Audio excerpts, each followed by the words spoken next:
Nintendo announces the first Switch Pro feature. What a direct. Oh my head is like hurting from the excitement. There's so much to share. And while I personally was disappointed that there was no Breath of the Wild news, I was made a clown once again by Nintendo. I don't know, maybe they're saving it for the Super Bowl? I feel like that would be a big one. Who knows? Regardless, I am still so happy with all of these amazing reveals. So let's get into it. We've got a new Fire Emblem game coming June 24th. Mario Strikers Battle League, what? Like, I knew there was a rumor that I shared on the channel of a new Mario sports game in the works, but I did not expect like results this soon, and I did not expect Mario Strikers, and that can be expected on June 10th. Like, this summer is going to be incredible for gaming. They also did a highlight on Splatoon 3 Salmon Run Next Wave, and it looks so good. Like, I am so excited. I remember in previous versions of the game, this was like one of my favorite aspects, and it looks even better in the Splatoon 3 version. So I cannot wait. Also, they confirmed a summer release for Splatoon 3. So I was right. We've also got a Disney Mario Kart game coming. It looks good. I will say, surprisingly, it looks good. It's free to play, but I'm sure there's going to be microtransactions, which is kind of a bummer. Believe it or not, it's not called Disney Mario Kart. It is called Disney Speed Star. We also got a better look at the remaster of Star Wars: The Force Unleashed. An Assassin's Creed Ezio collection is coming to the Switch, and it looks so good. I cannot wait to play this. Something that's also really exciting about this game is that there's going to be special accessibility for Switch users. So there's different techniques that you can use just from playing on your Switch that you can't use with other things, which is really cool. We've got a Chrono Cross remaster coming on April 7th. We officially have a release date for Kirby, March 25th. And the looks of this game are so good. Like, my heart was exploding the whole time watching the trailer. It's just so cute. Like, even the enemies are just absolutely adorable. We got to look at Kirby. There's also like all these different methods you can use for Kirby. I think this is going to be the next like Mario Odyssey, as in like this is going to be the next like it girl game, at least for a little bit until Breath of the Wild 2 comes out. We also got an announcement for the show coming to the Switch. I will say the frame rate on this didn't look the best, but still exciting if you love baseball games. Also got Portal 1 and 2 coming. I was like, what? Portal on the Switch, and now I have played these on my computer, but I'm so excited to have a Switch playthrough available. Plus, like, you can never play too much Portal, you know? And the most mind-blowing announcement, at least for me personally, was that we're getting Wii Sports. Oh my, like, I have a headache because I'm just so excited. Like, I am a Wii Sports girl, okay? You do not understand. And while it's called Nintendo Switch Sports, they've got all the classic games. There's going to be DLC, and I was even looking at some of the Miis for this game, and they look different than the classic Switch Mii. So I wonder if there's like even more versions to customize your Mii. Not only that, but there's going to be a test play available for us February 18th through 20th. I'm gonna put the link in the description for you to sign up for that, because I know I definitely am. And the game is coming out April 29th. Like, that's so soon. Oh my goodness. There's also a free Metroid Dread update. It's called Dread Mode, and basically if you get hit once, you die. So if you're looking for a new way to enjoy the game, this is definitely it if you're a skilled player. Now, a lot of people might have been disappointed, a little bit, myself included, that we did not get any news for Mario Kart 9.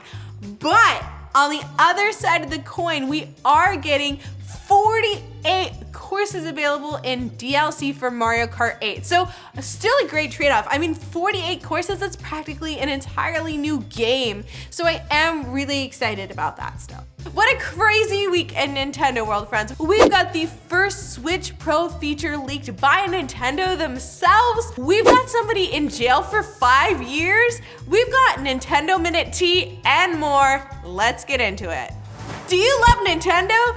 Do you love coffee? Well, I've got the perfect device for you. This Nintendo Espresso machine. So this is basically like a fancy Keurig, but you know, for like rich people that can afford to drink espresso. And they have Nintendo characters on it. Like, What? Okay, so the device is called the Nintendo FP, and it was designed after a Turkish industrial designer to look like a Nintendo console. It's got the signature red and blue colors of the Switch, also got buttons and play screens reminiscent of the Game Boy Advance SP, and it looks so good. Like, I don't know, I kind of am really digging this. While it is obviously expensive, I feel like a lot of espresso machines are expensive, so you might as well have one that, like, you know, you really enjoy and live your best Nintendo life with, you know? Bowser may be in jail up to 5 years. And I know what you're thinking, not that kind of Bowser. This is the infamous Bowser hacker that went all of that legal drama in 2020 that we thought was finally over with. So way back in 2020, there was a company called X-Recruiter that was selling basically pirated games on device, and they got caught. So Bowser actually entered a plea with Nintendo for $4.5 million. Obviously a ton of money. And so a lot of people thought that the drama was over, including myself, because usually that's where it ends. And typically, when you have to pay almost $5 million, that's usually punishment enough. But Nintendo lawyers have decided that they want a little bit more out of him. They also want him to spend 60 months in jail, which is equivalent to 5 years. And honestly, to me, that seems kind of excessive. All in all, it will be very interesting to see. I think Nintendo's lawyers, again, are just being dramatic because they're just really trying to make an example of this guy.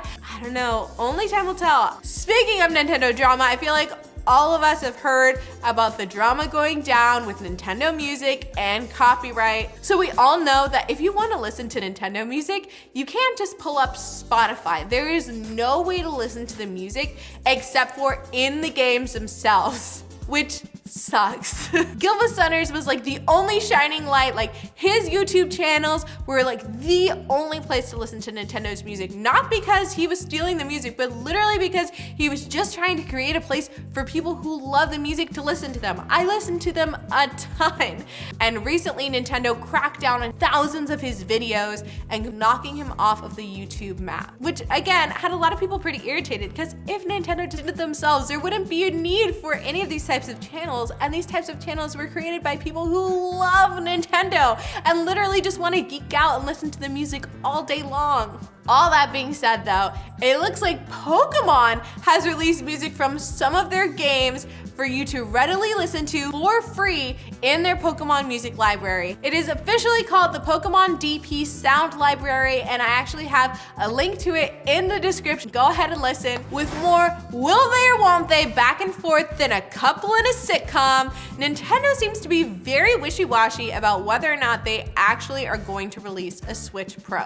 The rumors go both ways and the points are both really strong, but today we are going to focus on solid facts why we may not be getting a Switch Pro. Nintendo is dealing very heavily with backlash from Joy-Con drift. Still, like, there's still legal tribulations that they're going through there. They're still offering like free Joy-Con care because it's so bad. Like, that's just a little bit of a mess there. And I can see them like really wanting to just put that behind them with a new, different type of device. In fact, Nintendo has even said in interviews, I'm sure we all remember the very infamous quote saying that Joy-Con drift is inevitable, and just like tires on a car, there is this inevitable wear and tear that they just can't prevent. And it just seems like having a device that is a major part of your console that has wear and tear that you just can't prevent doesn't really lead to you wanting to create a lot of more things that rely on that type of controller. Another major reason is the fact that Nintendo is just extremely focused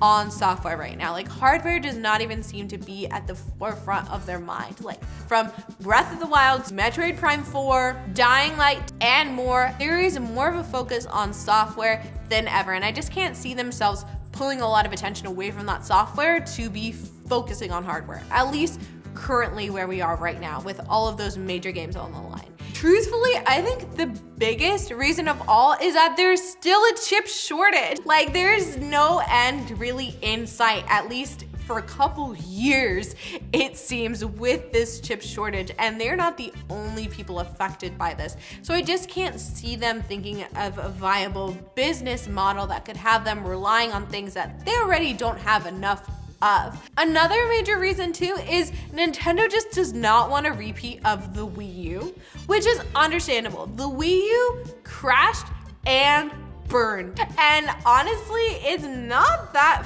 far behind them quite yet.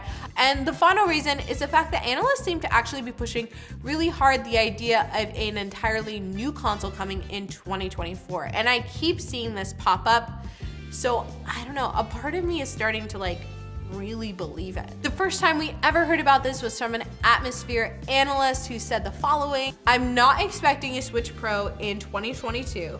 We have a next-gen Nintendo console in our forecast for late 2024.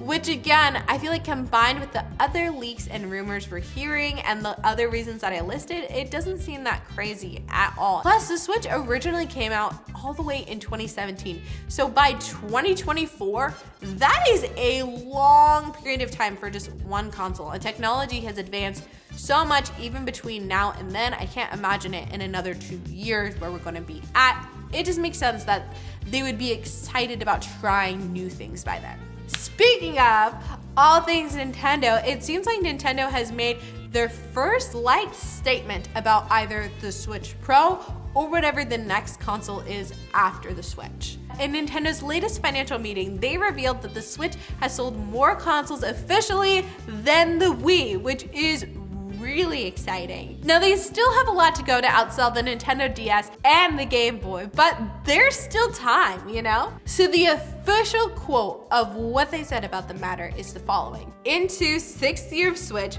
we are maintaining momentum.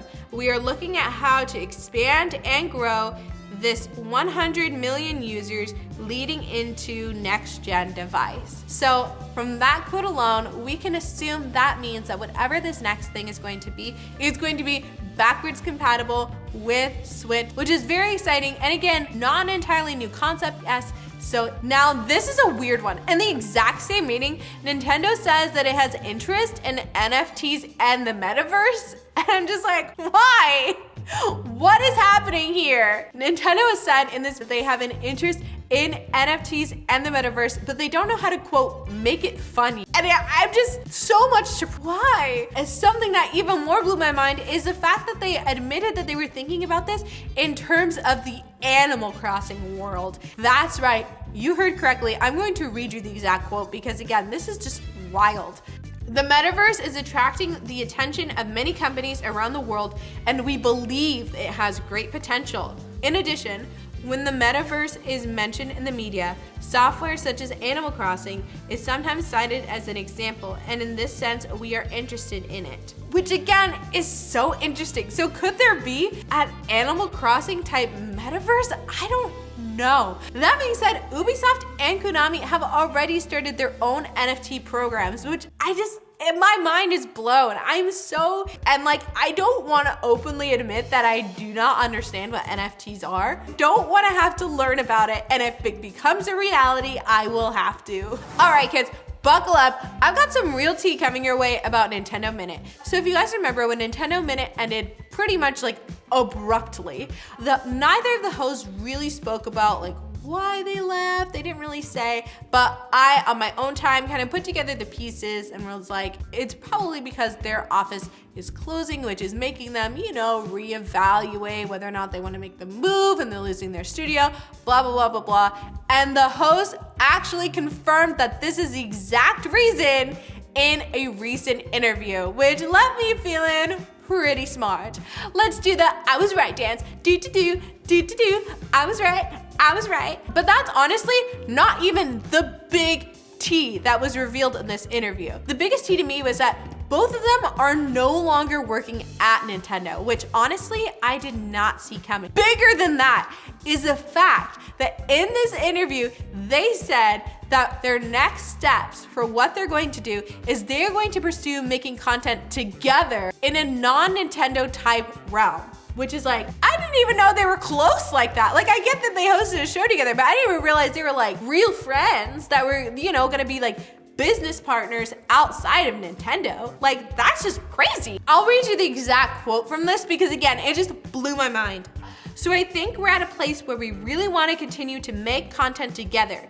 in, you know, probably a different way than we were before. So we're looking at what that could be and what that could look like. And hopefully we have some more to share soon. Whatever it is, only time will tell, but I will definitely be watching to see whatever it is. All right, you guys, that's all the Nintendo tea I have for you today. I look forward to seeing you all very soon.